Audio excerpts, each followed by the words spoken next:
सबसे पहले अपने श्री गुरु के चरणों में प्रणाम करती हूँ। आदि शक्ति माँ भवानी के चरणों में प्रणाम करती हूँ। 3 सूत्र के रचयिता साहब श्री हरेंद्रानंद जी के चरणों में प्रणाम करती हूँ। उनकी धर्मपत्नी नीलम दीदी अनंत के चरणों में प्रणाम करती हूँ। मेरा प्रणाम अपने अपने चरणों में स्वीकार करें। समस्त गुरु भाई बहनों के चरणों में प्रणाम करती हूँ। मेरा प्रणाम अपने अपने चरणों में स्वीकार करें। मैं एक छोटी सी कथा लेकर आई हूँ। मेरी कथा अच्छी लगी तो वीडियो को लाइक करें, चैनल को सब्सक्राइब करें, कमेंट बॉक्स में हर हर महादेव लिखें। महादेव के नाम लिखने से, बोलने से घर में जो भी संकट विपदा आती है वो टल जाती है। इसीलिए महादेव का नाम लिखना चाहिए, बोलना चाहिए। चलती हूँ छोटी सी कथा की ओर। एक समय की बात है, एक शहर में एक औरत रहती। उसका 3 बच्चे थे, उसका पति भी था। वो औरत किराया के मकान में रहती। वो औरत हमेशा बीमार रहती थी। हमेशा सोचते रहती थी कि मेरे पति को बहुत कम पैसा मिलता है, उतने पैसे में क्या होगा, रूम किराया देना, बच्चों को पढ़ाई में देना, अब मैं भी बीमार रहती हूँ। यही सब वो औरत सोचते रहती थी। उसका पति अपने पत्नी से कहता कि इतनी महंगाई में अब मेरा थोड़ा बहुत पैसा मिलता है, कैसे घर के खर्चा चलाऊं, बच्चे को पढ़ाई में भी बहुत लगता, तू भी हमेशा बीमार रहती है, मैं कहाँ से ले आऊं। उसका पति भी सोचता और अपने पत्नी से कहता। उसकी पत्नी ने अपने भगवान पर बहुत विश्वास रखती, आस्था भाव प्रेम बनाया रखती थी। एक दिन जिस शहर में उस औरत रहती थी, उसकी रूम से कुछ दूर पर शिव चर्चा हो रही थी। वो औरत शिव चर्चा के बारे में कुछ नहीं जानती कि शिव चर्चा क्या होता है। जहाँ पर शिव चर्चा होता था उसी जगह कोई उस औरत को रिश्तेदार था। उन्होंने फोन करके उस औरत से कहा कि यहाँ पर शिव चर्चा हो रही है, तुम आ जाओ। ये सुनकर उस औरत ने अपने पति से कहने लगी। पति भी तैयार हो गया और तीनों बच्चे को साथ में ले ली और दोनों पति और पत्नी वो शिव चर्चा में चले गए। जब शिव चर्चा में गए तो वहाँ पर वो औरत देख रही है कि बहुत दूर दूर तक वहाँ पर लोग आए हैं, शिव चर्चा कर रहे हैं। महादेव के बारे में बात हो रही थी, शिव गुरु के चर्चा हो रही थी।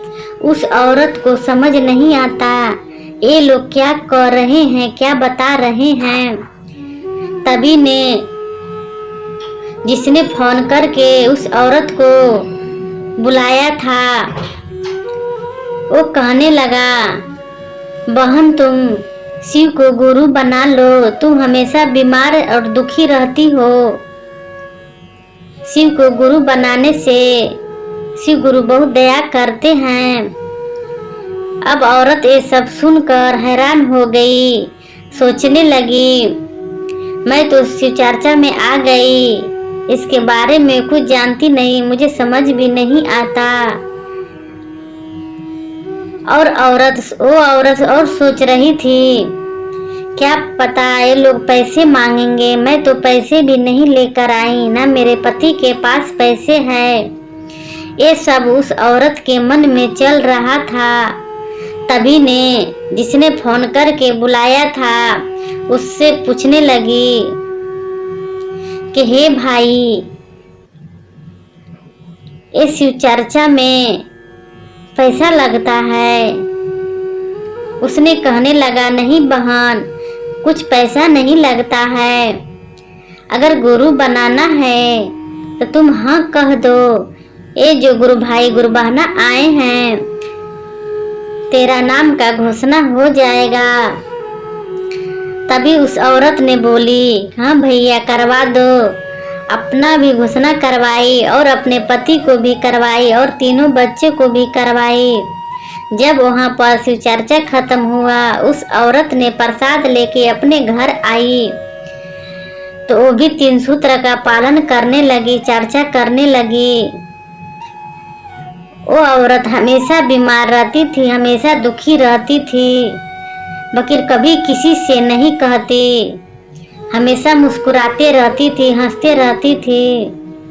एक दिन औरत अपने रूम में शिव चर्चा करवाई और जो भी गुरु भाई गुरु बहना वहाँ पर आए थे चर्चा करने के लिए, वो लोग को भी बुलाई और अड़ोस पड़ोस को भी बुलाई।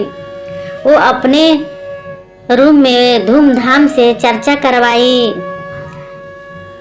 चर्चा करवा कर उस औरत को मन में बहुत शांति मिल रहा था, बहुत सुखी मिल रहा था।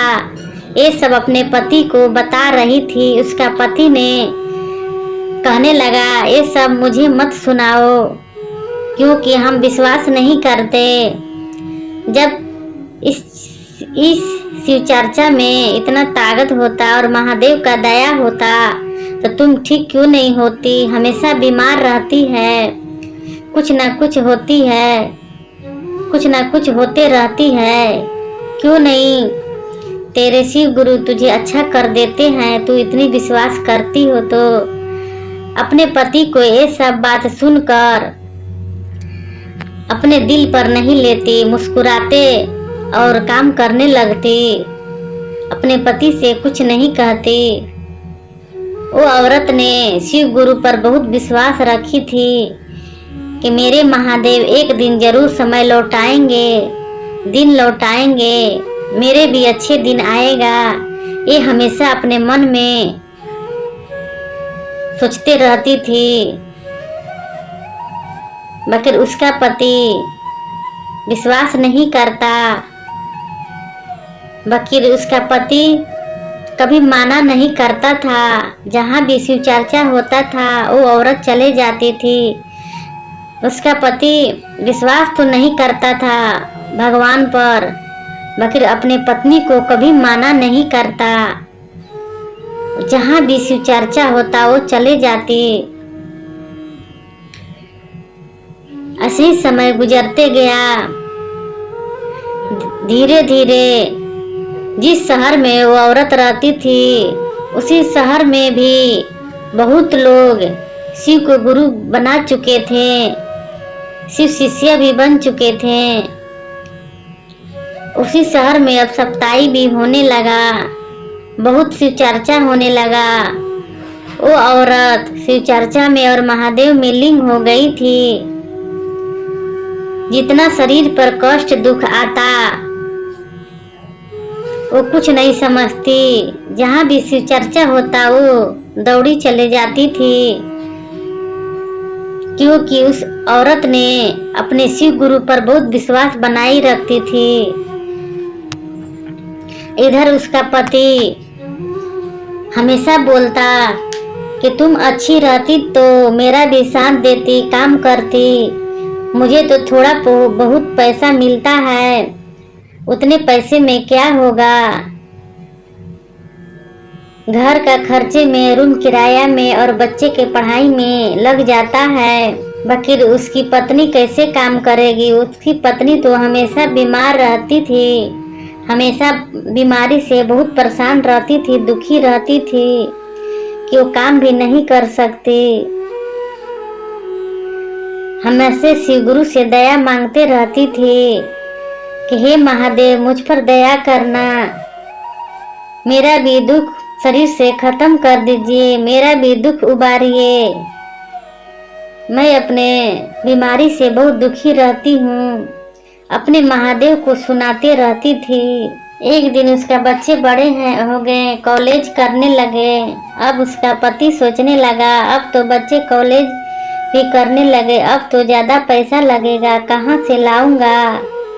अपना पत्नी को भी सुनाता। पत्नी ये सब सुनकर कुछ नहीं बोलती और अपने मन में महादेव से कहती, महादेव मैं आप ही के ऊपर मैं छोड़ी हूँ, जो करिएगा अच्छे ही करिएगा। हे महादेव दया कीजिएगा कि मेरे बच्चे पढ़ लिख जाएं अपने महादेव से कहती। एक दिन बच्चे ने पढ़ लिख कर जिस शहर में पढ़ता था उसी शहर में उसके बच्चे को नौकरी लग गया। जब नौकरी लगी तो कुछ दिन के बाद उसी शहर में बहुत अच्छा बना बनाई मकान खरीद लिया और अपने माँ और पिता को भाई को अपने पास बुलाया। ये सब देखकर उस औरत को पति कहने लगा, तुम सच बोल रही थी, तू हमेशा कहती थी कि मेरा महादेव दिन लौटाएंगे, समय लौटाएंगे। तेरे महादेव ने समय भी लौटा दिए, दिन भी लौटा दिए। तुम सही थी, तू अपने महादेव पे शिव गुरु पर विश्वास बना कर रखी थी। मैं विश्वास बना कर नहीं रखा था, मैं भगवान पर विश्वास नहीं करता।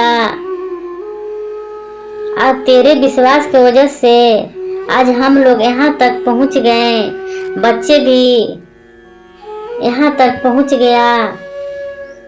तुम धन्य हो, तेरी जैसी पत्नी पाकर मैं धन्य हो गया।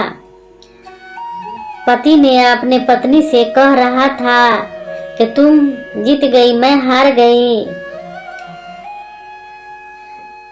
फिर कुछ दिन के बाद में दोनों बच्चे को भी नौकरी लग गया, वो भी दोनों कमाने लगे। अब धीरे धीरे उनके घर में बहुत धन आने लगी। जब धन आने लगी तो उस औरत ने सोचने लगी धन आई है तो धर्म से जोड़ना है, क्योंकि उस औरत ने बचपन से सोची थी कि जब भी मेरे महादेव श्री गुरु दिन लौटाएंगे, समय लौटाएंगे तो धन को धर्म से जोड़ेंगे और भूखे को खिलाएंगे, प्यासे को पानी पिलाएंगे और दान पुण्य करेंगे, गरीब बेटियों को विवाह कराएंगे। उस औरत को बचपन से ही ये सोच था। जब उस औरत के पास पैसे आने लगा, धन आने लगा, महादेव दया करने लगे, वो औरत गरीबों में मदद करने लगी और भूखे को खाना खिलाने लगी, प्यासे को पानी पिलाने लगी, गरीबों में कपड़े बांटने लगी, गरीब लड़कियों को ब्याह कराने लगी, मंदिरों में दान पुण्य करने लगी। ये सब गांव वाले शहर वाला देखकर बहुत आश्चर्य हो गए थे कि ये औरत इतनी गरीब थी, इतनी दुखियारी थी, किसी से नहीं कहती, इतना बीमार भी रहती थी, हमेशा चेहरा पर मुस्कान रहता था, हंसते रहती थी। आज इस औरत के पास भगवान ने धन दिए, दौलत दिए तो दूसरे को बांटने में, मदद करने में लग गई। धन्य है ऐसे औरत। सब ने उस औरत को धन्यवाद दे रहे थे, गांव वाला भी, शहर वाला भी। ये सब देखकर महादेव ने, माता पार्वती ने बहुत खुश हुई थी।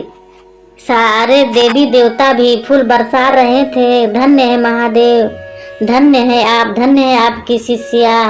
जैसे मेरे महादेव हुए, देने में दानी, भरने में भंडार हैं, देने में दानी हैं, उसी तरह आपका शिष्य भी दान पुण्य कर रही है, गरीबों में दान पुण्य कर रही है, धन को धर्म से जोड़ रही है। धन्य है महादेव, धन्य है आपकी शिष्या।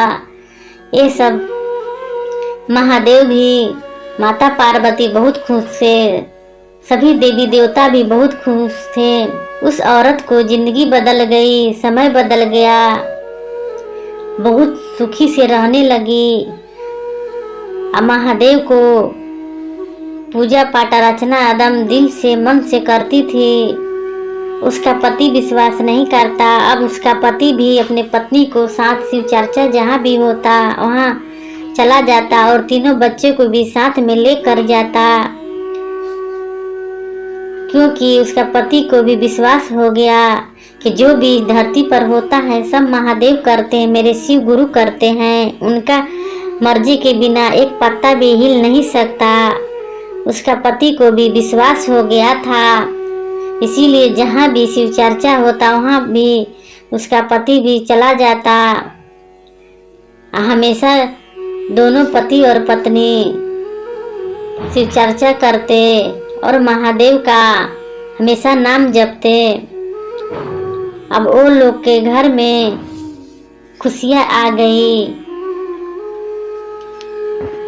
खुशी खुशी वो औरत, उसका पति और तीनों बच्चे साथ में रहने लगे और महादेव का गुणगान करने लगे। जो भी धन दौलत आता महादेव धन देते, जो भी देते वो औरत धर्म से जोड़ती और गरीबों में दान पुण्य करती। देखिए मेरे महादेव तो है दया के सागर, वो सब पर दया करते हैं, हम आप नहीं पहचान सकते हैं। सब तो मेरे महादेव करते हैं, सब मेरे महादेव करते हैं, हम आप तो एक कर्म करते हैं। देने वाले तो महादेव हैं, चलाने वाले तो महादेव हैं, खिलाने वाले तो महादेव हैं। हम आप सब उन्हीं के इशारा पर चलते हैं। मेरे महादेव तो दया के सागर हैं, करुणा के सागर हैं। इसीलिए कहती हूँ आइए भगवान शिव को अपना गुरु बनाए, अपना गुरु बनाए और जीवन अपन सफल बनाए। मैं अपनी कथा ऐसे समाप्त करती हूँ। मेरी कथा अच्छी लगी तो वीडियो को लाइक करें, चैनल को सब्सक्राइब करें। फिर मिलूंगी अगले वीडियो में। नमः शिवाय, नमः शिवाय, नमः शिवाय।